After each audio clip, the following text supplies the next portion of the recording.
The glass conference room buzzed with excitement. My VP, Gavin Mercer, stood at the head of the table holding a champagne glass. His smile was wide as he looked around at the 20 people gathered for our quarterly celebration. Record quarter, everyone, he announced, his voice carrying that confident tone I'd grown to hate. All thanks to this incredible team. His eyes found mine across the table. The smile on his face shifted slightly, becoming something colder. Lauren's good at what she does, but bonuses are for real leaders who drive results. A few people chuckled nervously. Others looked uncomfortable. My throat felt like someone had poured acid down it. That deal he was celebrating? The one that saved our company from a disastrous financial quarter? I had built every model, negotiated every term, and personally convinced the client to sign. My fingerprints were on every page of that contract. But there I sat, invisible while he took all the credit. I didn't argue. I didn't defend myself. I simply smiled and nodded like I had learned to do over the years. But something inside me didn't break this time. Instead, it went completely silent, like the calm before a storm. The applause filled the room as Gavin continued his victory speech. I stood up quietly, keeping that same polite smile on my face, and walked toward the door. Nobody seemed to notice me leaving. They were all too busy laughing at his jokes and hanging on his every word. In the hallway, I caught my reflection in the mirror by the elevators.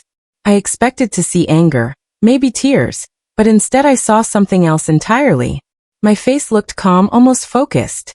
There was a clarity in my eyes that hadn't been there before. I pressed the elevator button and waited.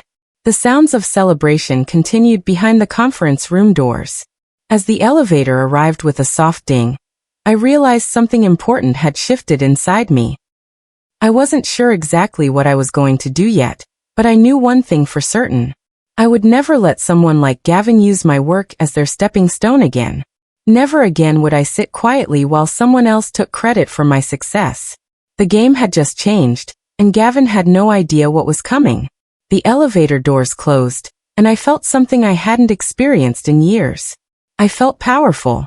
My name is Lauren Pierce. I'm 37 years old, and I work as a senior account director at Ellison & Cole Consulting. For 8 long years, I've been with this company, climbing slowly up the ladder while watching men like Gavin leap over me. 8 years of missed family dinners, canceled weekend plans, and 14-hour workdays. 8 years of saving executives from their own terrible decisions, and watching them get promoted while I stayed in the same position. 8 years of being called reliable and detail-oriented, instead of leadership material.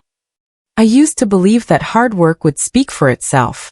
I thought that if I just kept my head down, did excellent work, and proved my value, recognition would follow naturally. I was wrong about that. Hard work doesn't speak for itself at all. Turns out, hard work needs a microphone. And apparently, it needs a man to hold that microphone. That's the lesson I learned sitting in that conference room. Watching Gavin claim credit for my deal while dismissing me as just someone who's good at what she does. Well, I am good at what I do. Better than good, actually. And it was time everyone learned exactly how good I really am. When I first joined Ellison & Cole 8 years ago, I was fresh out of college with a finance degree from a modest state school. Nothing fancy, no Ivy League connections, just determination, and a brain that understood numbers better than most people understood their own names. I started as a junior financial analyst, making copies and double-checking other people's calculations. But I learned everything I could get my hands on. Contract law, risk modeling, client psychology, negotiation tactics. I stayed late reading industry reports and spent weekends teaching myself advanced Excel functions. My talent wasn't charm or charisma like Gavin's. I couldn't work a room, or tell jokes that made clients laugh. What I had was precision. I could spot problems in financial models that would cost companies millions. I could build risk assessments that actually protected our clients instead of just looking good on paper. Gavin used to call me the human calculator in those early days. Back then, I took it as a compliment. I thought he was recognizing my skills. Now I realize he was putting me in a box, labeling me as just a numbers person instead of seeing me as someone capable of leadership. That was his first mistake. The warning signs were there from the beginning, but I chose to ignore them. Gavin had a way of building his reputation on other people's work that was so smooth, you almost didn't notice it happening. He would take my detailed reports and translate them for the executives, adding buzzwords and fancy language that made simple concepts sound revolutionary. When clients praised the analysis, he would accept their compliments with a modest smile, maybe mentioning his team in passing. At first, I told myself this was just how business worked. He was the VP, so naturally he would present the work to higher-ups. That's what managers do, right? They manage up, and that includes presenting their team's work. But then he started excluding me from client calls. "You're too valuable working on the analysis," he would say. "Let me handle the relationship side." Slowly, I was being pushed further and further away from the clients whose accounts I was managing. I should have seen what was coming. I should have recognized that he was systematically removing me from the visible parts of the job, while keeping me locked in the background doing the actual work. But I was too focused on doing good work to notice the political game being played around me. That quarterly meeting wasn't just about missing out on a bonus. It was about something much deeper than money. It was about erasure. Complete and total erasure of my contributions. The numbers everyone was celebrating, the record quarter that had executives talking about promotions and expansion plans, all of it came from my work. My financial models, my client negotiations, my signature on the risk assessments that made the deals possible. And yet I sat there invisible, watching Gavin bask in applause that rightfully belonged to me. It felt like being erased from my own life, like watching someone else live in the success I had built. That night, I went home to my small apartment, poured myself a large glass of wine, and opened my work laptop. Not for revenge, not yet anyway. I was looking for answers. I needed to understand exactly how this had happened, and what I could do about it. I spent hours going through emails, contracts, and company policies. I wasn't planning anything specific, just trying to piece together how Gavin had managed to make my work disappear, while making himself look like a genius. By the time I closed the laptop at 2 in the morning, I had found something interesting. Something that would change everything. 2 days later, I was working late again, trying to catch up on the analysis for our next big client presentation.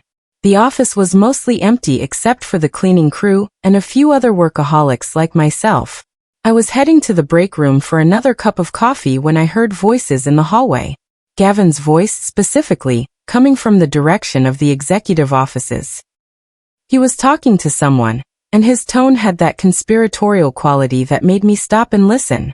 "Once I get this Mason deal signed, the VP promotion is practically guaranteed," he was saying. "It's going to be the biggest contract in company history.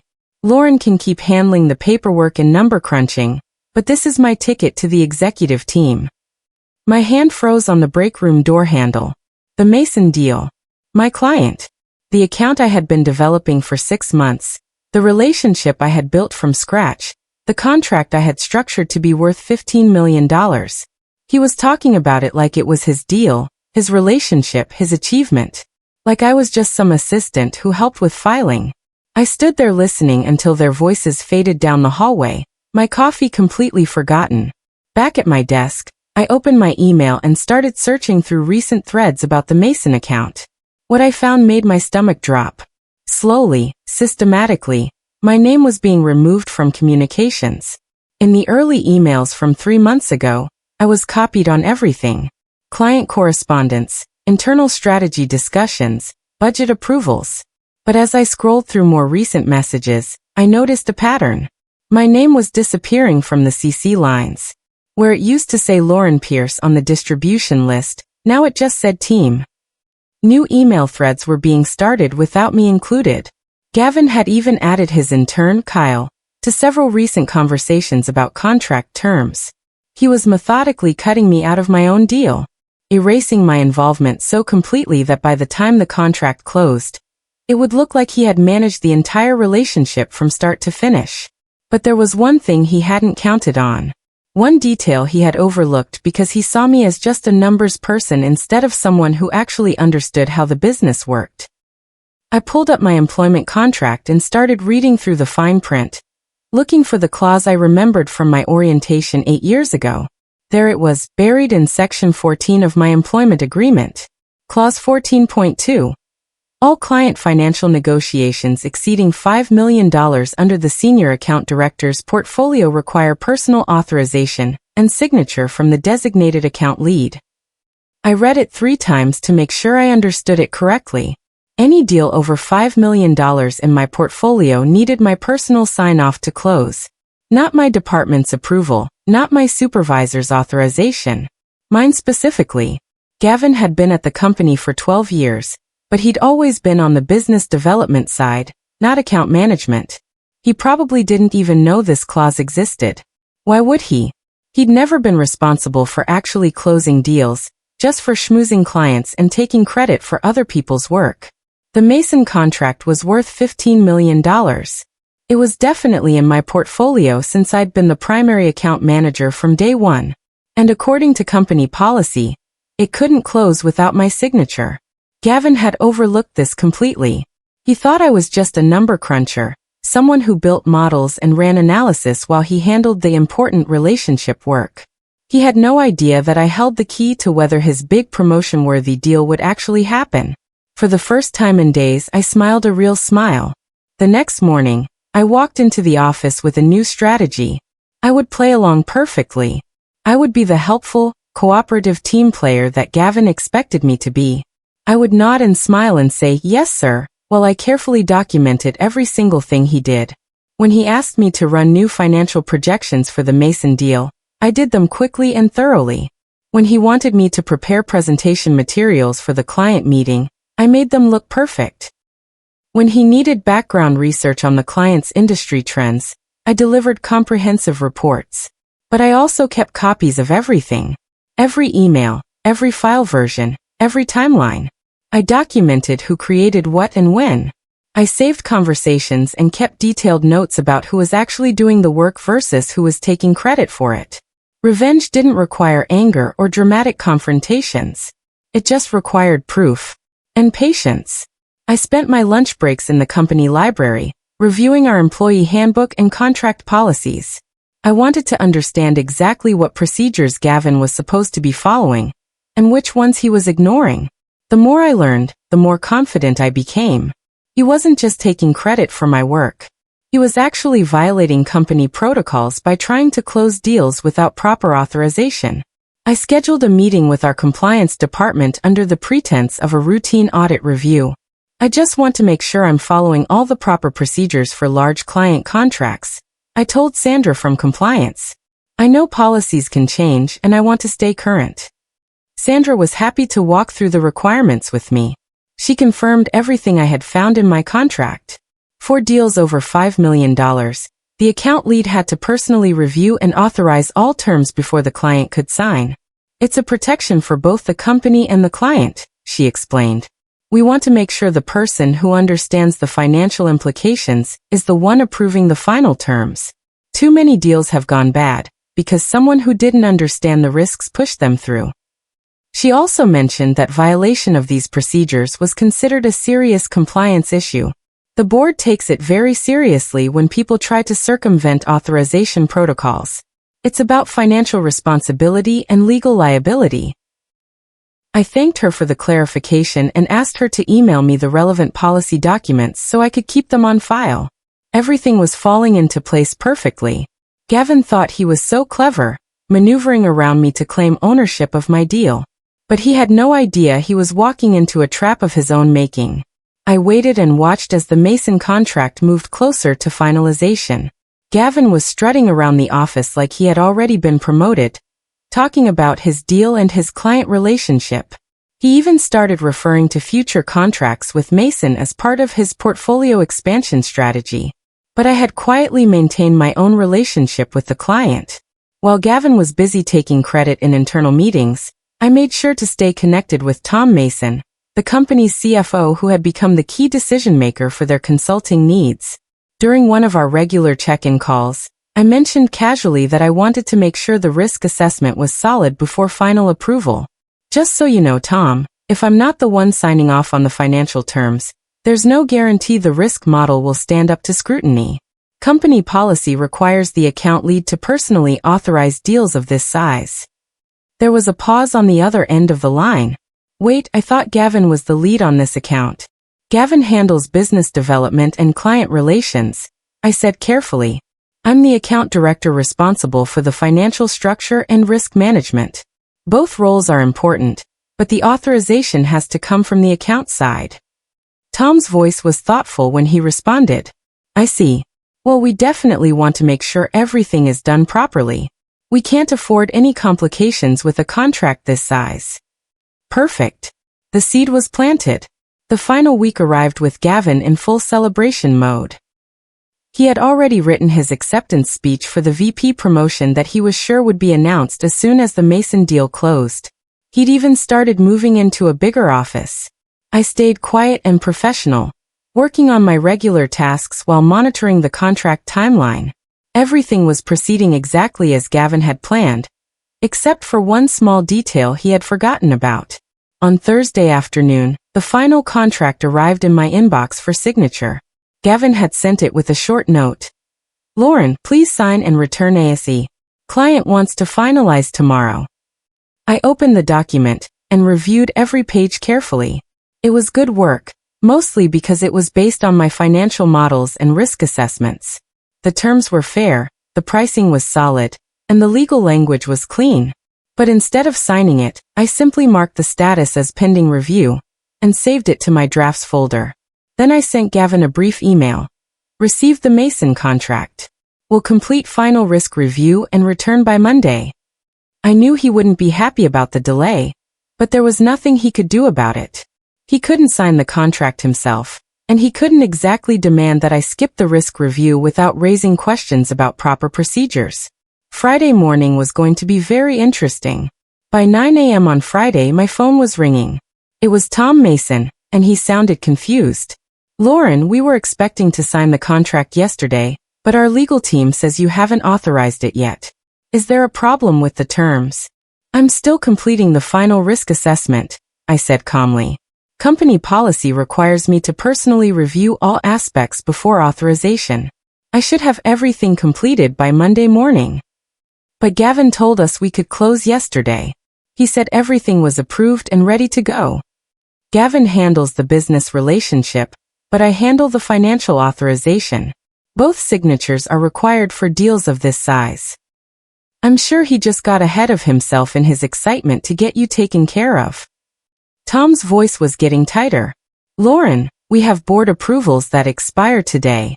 If we can't close this deal by end of business, we'll have to restart the entire approval process. That could take weeks. I felt a flutter of something that might have been guilt, but I pushed it down. I understand the urgency, Tom. But I can't authorize a $15 million contract without completing proper due diligence. I'm sure you wouldn't want me to cut corners on something this important. He hung up sounding frustrated and worried. Within 10 minutes, my computer was pinging with urgent emails from Gavin, the client relations team, and even some executives. The Mason deal was falling apart, and everyone was starting to panic. At 10:30 a.m., Gavin stormed into my office. His face was red, and his usually perfect hair was disheveled from running his hands through it. What the hell are you doing, Lauren? Why haven't you signed the Mason contract? I looked up from my computer with the same calm expression I'd been wearing all week. I'm following company protocol, Gavin. I need to complete the final risk assessment before I can authorize a contract of this size. Risk assessment? You've been working on this deal for months. What risk assessment could you possibly need to do at the last minute? The same risk assessment that's required by company policy for all contracts over $5 million. I assumed you were familiar with the authorization requirements. His eyes narrowed. Don't play games with me. This deal needs to close today, or we lose it completely. The client's board approvals expire at 5 p.m. Then I guess you should have made sure the proper procedures were followed from the beginning. I said evenly. I can't sign off on something I haven't fully reviewed. Surely you wouldn't want me to violate company policy. He leaned forward, his hands on my desk. You're sabotaging this deal. I'm doing my job according to company regulations. If you have concerns about the process, I suggest you take them up with compliance. He couldn't argue with that without admitting he had been trying to circumvent proper authorization procedures. All he could do was storm out of my office and figure out how to explain to everyone why his big deal was falling apart. By noon, an emergency meeting had been called with the senior executives. I was requested to attend to clarify the situation with the Mason contract. I walked into the conference room carrying a folder full of documents and emails. The CEO, Patricia Wells, got straight to the point. "Lauren, we need to understand why this contract hasn't been finalized. Gavin says you're refusing to sign." "I'm not refusing to sign anything," I said calmly.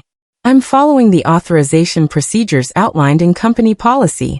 Clause 14.2 of employee contracts requires the account lead to personally review and approve all financial terms for contracts exceeding $5 million.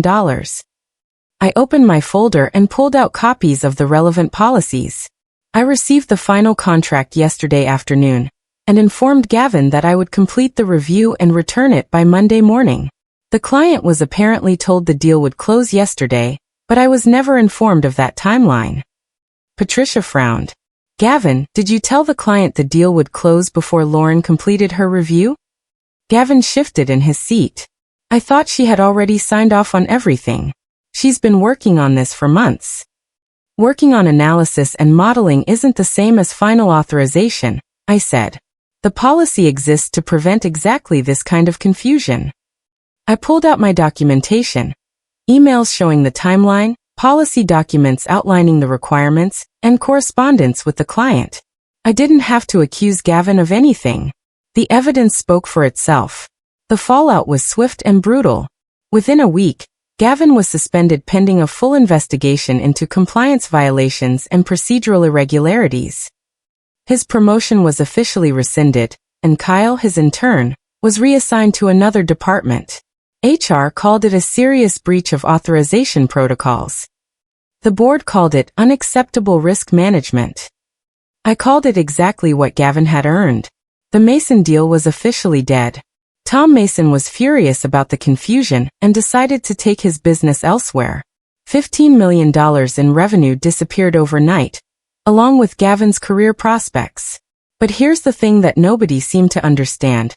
I didn't feel guilty about any of it.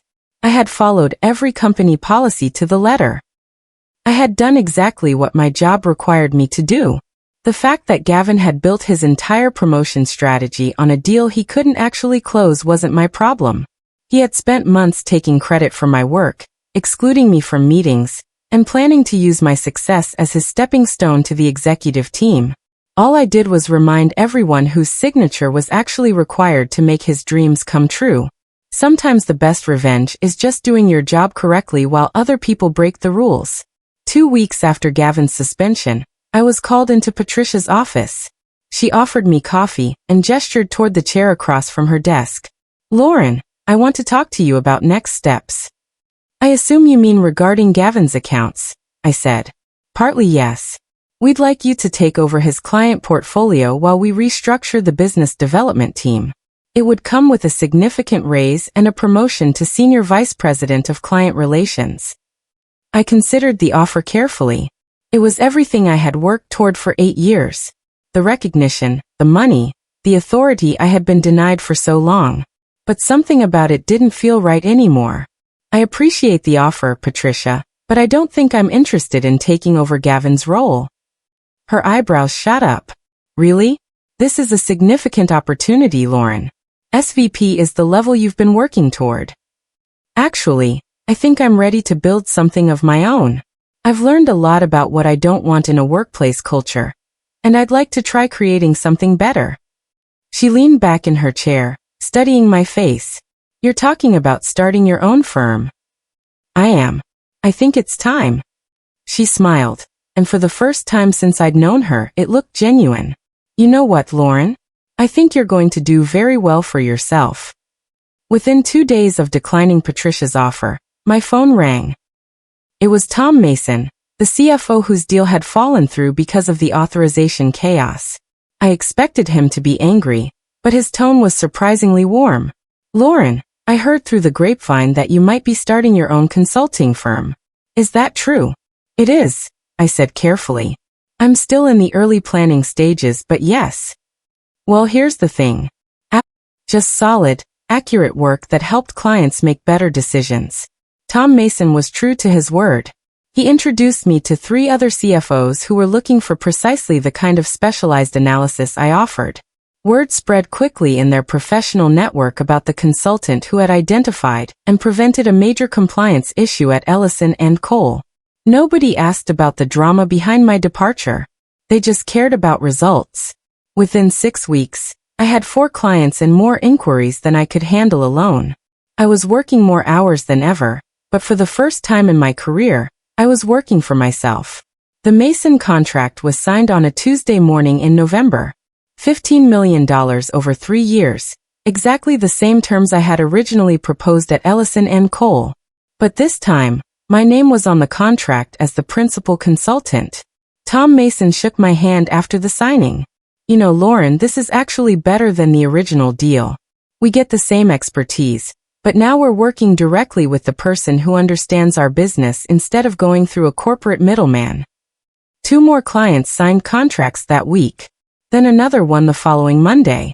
I wasn't advertising or doing any marketing. The work was coming entirely through referrals from satisfied clients who appreciated working with someone who focused on results instead of politics. By December, I had to hire another analyst and rent additional office space. My little company was growing faster than I had dared to hope. The success felt different than anything I had experienced at Ellison & Cole. There was no one to take credit for my work. No one to exclude me from important meetings, no one to dismiss my contributions as just numbers. Every client knew exactly who they were working with and why. For the first time in my career, my work was speaking for itself, and everyone could hear it clearly. 6 months after starting my company, I was reviewing proposals in my office when my assistant knocked on the door. "Lauren, you have an email that you might want to see. It's from Gavin Mercer." I felt my stomach tighten, but I kept my voice steady. "Forward it to me, please." The subject line read, "Proposal Inquiry." I opened it with curiosity and a small amount of dread. "Dear Lauren," it began. "I hope this message finds you well. I'm now working with Strategic Solutions Group, and we have a client who needs specialized risk analysis for a major acquisition. Your firm came highly recommended, and I wanted to reach out personally to see if you might be interested in collaborating on this project." I read the email twice before the irony really sank in. Gavin, who had spent months trying to take credit for my work, was now asking me to help him with a project. His new company needed my expertise to succeed. I crafted my response carefully. "Dear Gavin, thank you for thinking of Pierce Analytics for this opportunity. Please send the full project requirements and timeline for our review. We'll evaluate whether this fits our current capacity and expertise. Best regards, Lauren Pierce, Principal, Pierce Analytics." Professional, neutral, and completely in control. Exactly how I wanted it. We met the following week at a downtown coffee shop to discuss the project details. Gavin looked older than I remembered, and there was something uncertain in his expression that hadn't been there before. "Lauren, I really appreciate you taking this meeting," he said as we sat down. "This acquisition analysis is crucial for our client, and honestly, we could use your firm's help." I reviewed the project materials he had brought. It was complex work, exactly the kind of financial modeling and risk assessment that had made my reputation. "This is definitely within our wheelhouse, Gavin. We can handle the analysis."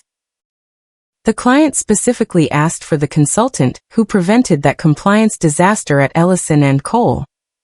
"Your reputation for catching problems has really spread in the industry." I signed the consulting agreement and handed it back to him. "We'll deliver comprehensive results within your timeline. Our fee structure includes bonuses for identifying significant risk factors, because that kind of detailed analysis brings real leadership value to the client." His eyes widened slightly, and I could see him remembering his own words from that conference room 6 months ago. The words that had started this entire journey. "Of course," he said quietly. "That sounds completely fair." Every month since then, Strategic Solutions Group sends Pierce Analytics a check for our ongoing consulting work. My assistant deposits them automatically along with payments from our other clients. Each one represents exactly what Gavin had said I didn't deserve. recognition for leadership value. The irony isn't lost on me. The man who once dismissed me as just someone who was good at what she does, now depends on what I do to keep his clients happy. The VP who said bonuses were only for real leaders now pays premium rates for my leadership expertise. But here's what I've learned. The best revenge isn't about making someone else fail. It's about succeeding so completely that their opinion of you becomes irrelevant. I don't think about Gavin much anymore. He's just another client who needs my services. His company sends me interesting projects, I deliver excellent results, and they pay my invoices promptly. It's a perfectly professional relationship. Sometimes I remember that glass conference room, and how small it made me feel. How loud the silence was when I realized my work had been erased. But that feeling belongs to a different person now, someone who thought she needed permission to be successful. I don't need anyone's permission anymore. I have my own conference room now, and my own champagne to pour when we celebrate record quarters. I work reasonable hours now, something I never thought possible in consulting. I have time for the life I had been putting on hold for 8 years. But more importantly, I have time to mentor other women who've been made invisible for too long. Last month, I hired a brilliant analyst named Amy who reminded me of myself at 25. She was undervalued at her previous job, told she was too focused on details, to be management material. She's now leading risk assessments for our biggest clients. When I told her story about Gavin and the conference room, she asked if I ever regretted destroying his career. I had to think about that question for a while. I didn't destroy his career, I finally said.